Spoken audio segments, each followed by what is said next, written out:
का सौभाग्य मिला है।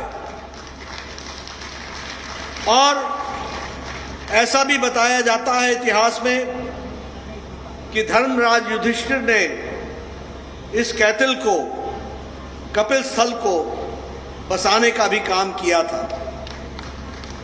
ऐसे पवित्र भूमि पर मुझे आने का मौका मिला।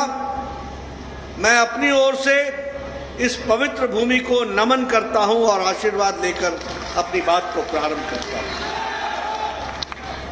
प्रकाश धनखड़ जी कह रहे थे कि हरियाणा वीरों की भूमि है। मैं उनके साथ बिल्कुल सहमत हूं। हरियाणा किसानों की भूमि भी है, जवानों की भूमि भी है, खिलाड़ियों की भूमि भी है, पहलवानों की भूमि भी है और भारत की संस्कृति की रक्षा करने वाली पवित्र भूमि है। तो वह हरियाणा है, उसको मैं नमन करता हूं।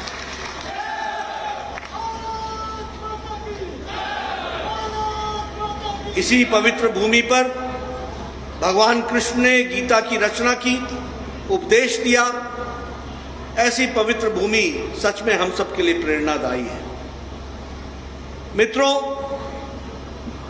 मैं बैठा बैठा सोच रहा था, मनोहर लाल जी ने अपने वक्तव्य में गागर में सागर भरा।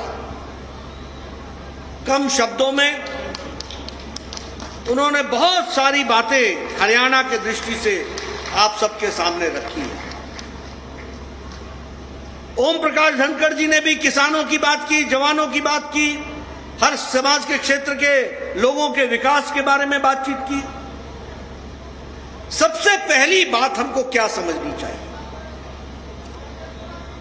कि भारतीय जनता पार्टी ने आदरणीय नरेंद्र मोदी जी के नेतृत्व में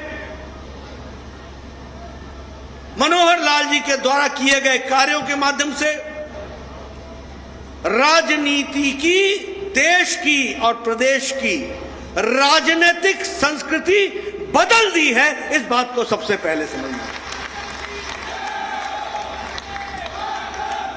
राजनीति की संस्कृति बदल गई।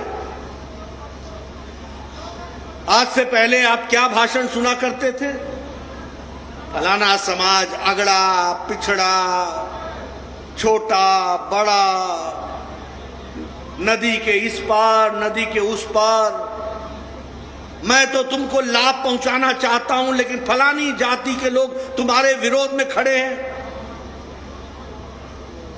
पिछले 70 साल के अंदर, 75 साल में पिछले कांग्रेस के शासन जब जब रहा और अन्य पार्टियों का भी शासन रहा, उन्होंने समाज को बांटने का काम किया, भाई को भाई से लड़ाया, जाति को जाति से लड़ाई, इलाके को इलाके से लड़ाया और अपनी कुर्सी पर बैठे रहे, जमे रहे और लोगों का भला नहीं किया।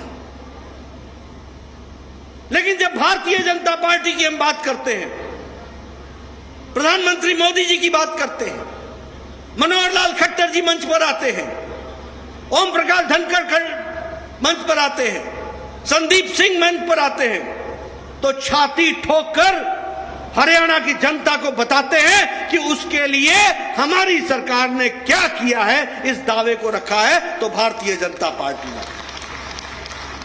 कोई पार्टी ये दावा नहीं कर सकती। कोई पार्टी 20-20 साल राज कर गए, उनसे पूछो तुमने समाज का किया क्या, तुमने दिया क्या? कोई उत्तर नहीं है। यही हरियाणा है। पहले मैं आया करता था और आज भी मैं हरियाणा आता हूं। कोई सड़क अब सिंगल लेन रह नहीं गई, कोई डबल लेन, कोई 4 लेन, कोई 6 लेन, कोई हाईवे, कोई सुपरवे, कोई एक्सप्रेसवे, ऑल वे। ये रास्ता दिया है तो ये भारतीय जनता पार्टी की, मोदी जी की विकास की संस्कृति ने दिया। इस बात को हमको याद है। इसलिए हमारा ग्रोथ, डेवलपमेंट, हर तरीके से विकास की एक नई गाथा लिखी जा रही है। और यहां बैठे लोगों से मैं निवेदन करना चाहता हूं कि याद रखो, ये तुमको आसानी से नहीं मिली है। आपने सही समय पर सही बटन दबाकर कमल को खिलाया, मोदी जी को बैठाया, मनोहर लाल जी को बैठाया और आज विकास के फल आपको मिल रहे हैं। इस बात को समझना चाहिए।